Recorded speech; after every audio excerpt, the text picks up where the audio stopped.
السلام علیکم ورحمۃ اللہ وبرکاتہ نحمدہ ونصلی علی رسولہ الکریم اما بعد۔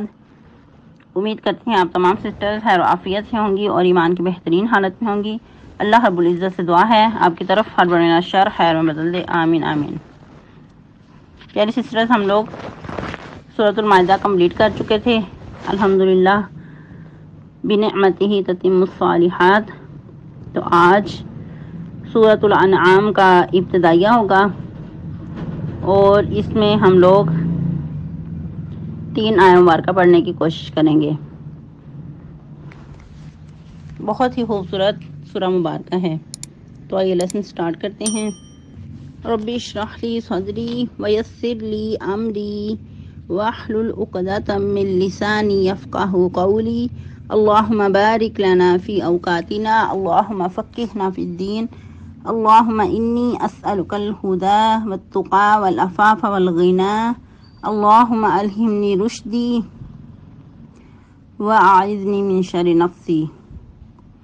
اعوذ باللہ من الشیطان الرجیم، بسم اللہ الرحمن الرحیم۔ الحمد للہ الذی خلق السماوات والارض وجعل الظلمات والنور ثم الذین کفروا بربهم یعدلون۔ هو الذی خلقکم من طین ثم قضى اجلا واجل مسمى عنده ثم انتم تمترون۔ وهو الله في السماوات وفي الارض يعلم سركم وجهركم ويعلم ما تكسبون۔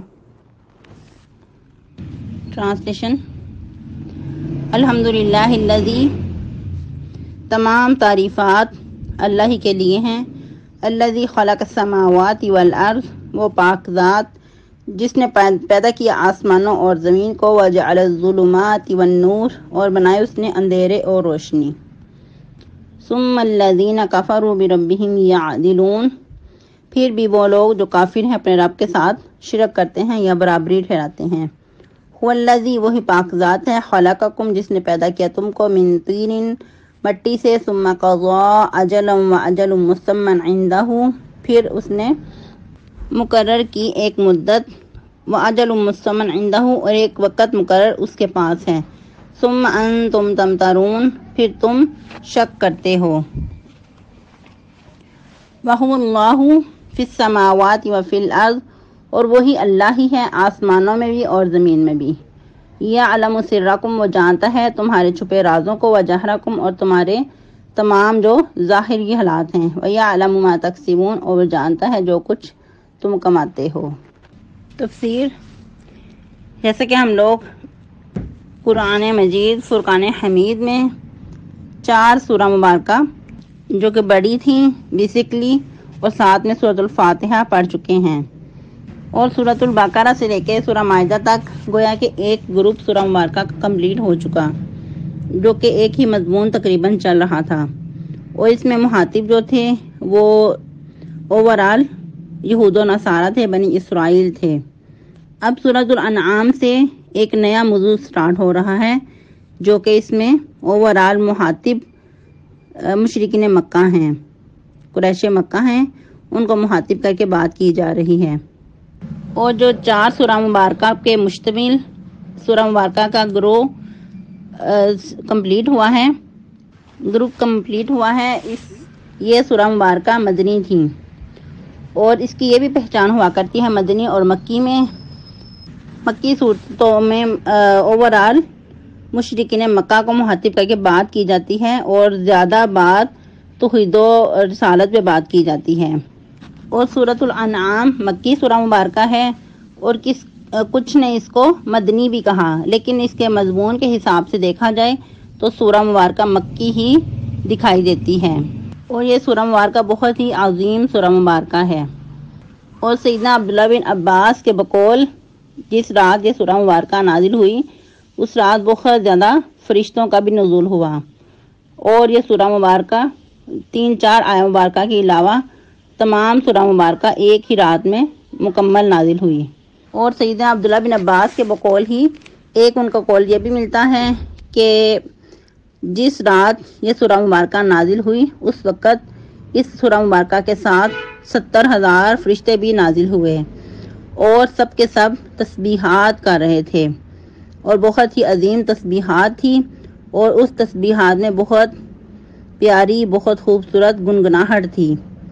اور اس سے بھی پتہ چلتا ہے کہ یہ سورہ مبارکہ کتنی زیادہ عظیم ہے، کتنی زیادہ اس کی عظمت ہے۔ اور ویسے بھی دیکھا جائے تو اعمال میں سب سے پہلے جو ہے وہ توحید ہے اور اس میں سب سے زیادہ بات توحید پہ ہوگی، اور مشرکین مکہ کو مخاطب کر کے کہیں کہیں ان کو ڈانٹ بھی ہے اور کہیں کہیں کے اعمال کی اصلاح بھی کرنا مقصد ہے۔ اور جیسا کہ مشرکین مکہ نے اپنے جانوروں کو اپنے مویشیوں کو بتوں کے نام منسوب کر دیا تھا، بتوں کے نام پہ ان کو چھوڑ دیا تھا، تو اس میں ان کی اصلاح بھی مقصد ہے، تو اسی مناسبت سے سورہ کا نام انعام رکھا گیا۔ جیسا کہ سورہ مبارکہ کے شروع میں الحمدللہ الذی سے ابتدا کی گئی ہے، تو آپ لوگوں نے بتانا ہے کہ اور کتنی سورہ مبارکہ ہیں جن کی ابتدا الحمدللہ سے سٹارٹ ہوتی ہے، کیونکہ آپ کو پہلے بھی بتایا جا چکا ہے، اور وہ کون کون سی سورہ مبارکہ ہیں یہ آپ لوگوں کا ہوم ورک ہوگا، آپ لوگوں نے لازمی بتانا ہے۔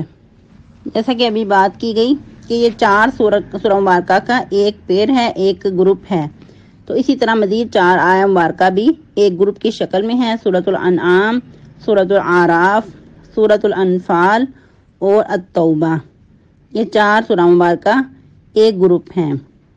تو آئیے سورہ مبارکہ کی ابتدا کرتے ہیں۔ بسم اللہ الرحمن الرحیم، الحمدللہ الذی خلق السماوات والارض وجعل الظلمات والنور۔ اللہ رب العزت فرما رہے ہیں تمام کی تمام تعریفات اللہ ہی کے لائق ہیں، اللہ ہی کو سزاوار ہیں، وہ پاک ذات جس نے آسمانوں اور زمین کو تخلیق بخشی اور اسی نے اندھیروں اور روشنی کو بھی بنایا۔ اور دیکھیں کہ الحمدللہ جو ہے بہت ہی خوبصورت ورڈ ہے، ویسے بھی سب سے بہترین جو دعا ہے وہ الحمدللہ ہے۔ تو اس سے اللہ تعالیٰ نے اس سورہ مبارکہ کی ابتدا کر کے کیا بتایا کہ جو تعریفات کے لائق ہیں، تمام خوبیوں کا مالک اور معبود ہے، وہ اللہ ہی کی ذات ہے۔ اور پھر مزید کفار کے شرک پہ تعجب کا اظہار بھی کیا گیا، کیسے ثم الذین کفروا بربہم یعدلون، کہ تمام ذات ایک ہی ذات ہے جو تمام خوبیوں کی مالک ہے، لیکن اس کے باوجود، یہ سب کچھ دیکھنے کے باوجود، پرکھنے کے باوجود بھی کافر لوگ جو ہیں وہ اپنے رب کے ساتھ شرک کرتے ہیں، اس کے ساتھ اوروں کو بھی برابر ٹھہراتے ہیں۔ پھر مزید کیا فرمایا، خلق السماوات والارض، اللہ تعالیٰ نے یہاں 2 قسم کی چیزوں کا ذکر کیا ہے۔ ایک طرف زمین و آسمان کا جوہر، یعنی کہ وہ ایک الگ وجود رکھتا ہے، آسمان اور زمین دیکھو وہ کیسے وسیع اور پھیلے ہوئے ہیں، اور دوسری طرف اندھیرے اور اجالے، ان کا ایک الگ وجود ہے۔ گویا کہ یوں لگتا ہے کہ بتانے کا مقصد یہ ہے کہ تمام کی تمام مخلوقات کائنات میں جو بھی کسی چیز کا وجود ہے وہ اللہ ہی کی طرف سے ہے، اللہ ہی نے ہر چیز کو پیدا کیا ہے۔ اور ادھر اندھیروں سے اور روشنی سے مراد دن اور رات کے اندھیر بھی ہو سکتے ہیں، اندھیرے اور روشنی، اور دوسری طرف ہدایت اور کفر کے اندھیرے بھی ہو سکتے ہیں، یعنی کہ ایمان جو ہے وہ روشنی ہے، اور کفر سے مراد، اندھیروں سے مراد شرک، کفر اور گمراہی کے اندھیرے بھی ہو سکتے ہیں۔ اور پھر مزید سوال پیدا ہوتا ہے کہ یہ اندھیرے جو ہیں یہ اللہ ہی نے کیوں بنائے ہیں؟ تو پہلے بھی بارہا بات ہو چکی ہے کہ اللہ نے انسان کی آزمائش کے لیے بنائے ہیں، جیسا کہ اللہ ہی نے انسان کو پیدا کیا ہے، فَأَلْهَمَهَا فُجُورَهَا وَتَقْوَاهَا، تو اس کے اندر اس کا تقوی، پرہیزگاری اور فسق و فجور بھی رکھ دیا۔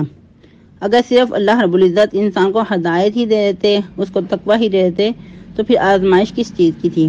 دونوں چیزیں، دونوں راہیں دکھا کر، دونوں چیزیں انسان کے اندر رکھ کر تو اس کو آزمائش میں ڈال دیا۔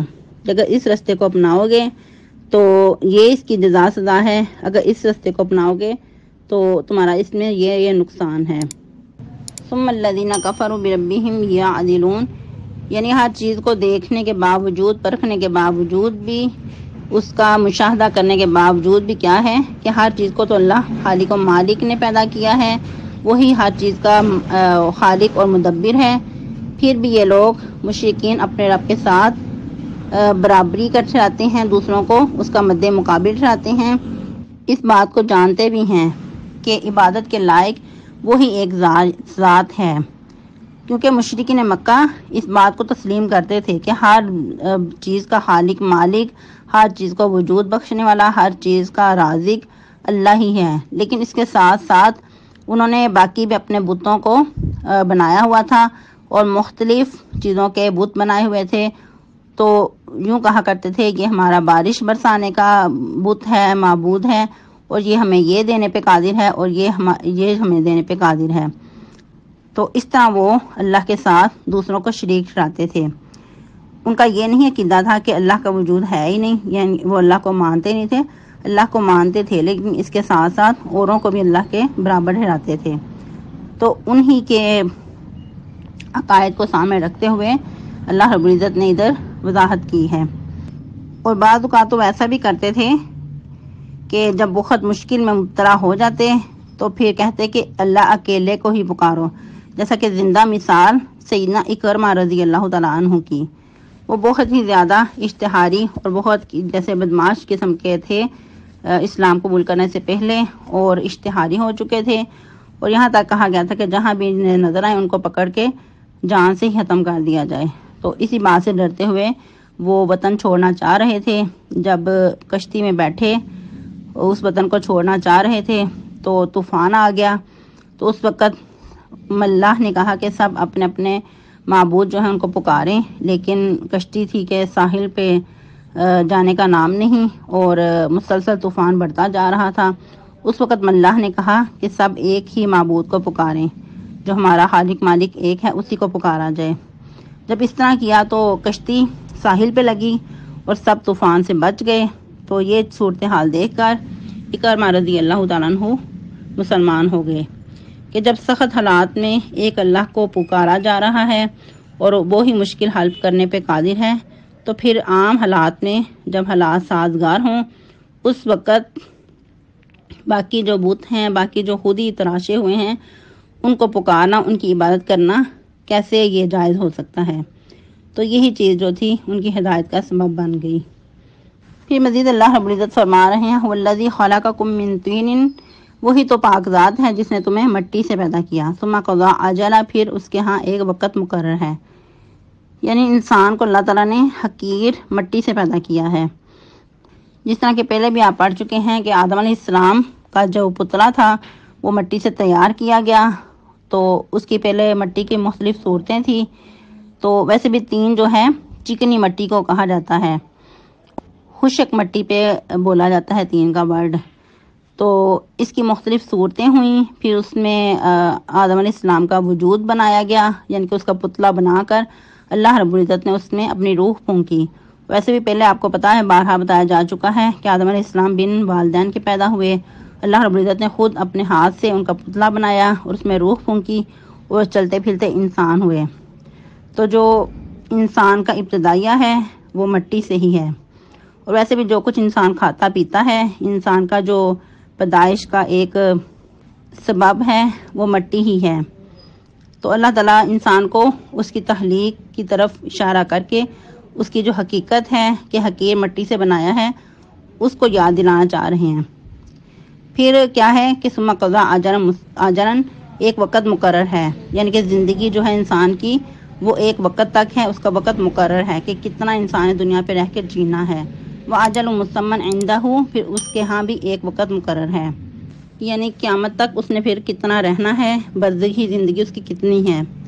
یہ سب کچھ مقرر ہونے کے باوجود، سب کچھ دیکھنے بالنے کے باوجود، ثم انتم تمترون، پھر بھی تم شک میں پڑے ہو، پھر بھی تمہیں یقین نہیں آتا۔ یہ سب صورتحال پڑھ لکھ کر، خود اس کا مشاہدہ کر کے بھی تم شک ہی کر رہے ہو۔ اللہ رب العزت کے فرامین پہ شک، اور انسان کی قیامت آنے پہ شک، اور دوبارہ زندہ ہونے کا شک، تو یہ تمام چیزیں ہیں تمہاری عقل میں نہیں آتی، تمہیں اس کے بارے میں شک ہی کرتے رہتے ہو۔ تو آج کے لیے اتنا ہی کافی ہے، نیکسٹ انشاءاللہ لیسن پڑھیں گے اور مزید دیکھیں گے اس میں۔ سبحانک اللہم ربنا و بحمدک، نشہد ان لا الہ الا انت، نستغفرک و نتوب الیک، والسلام علیکم ورحمۃ اللہ وبرکاتہ۔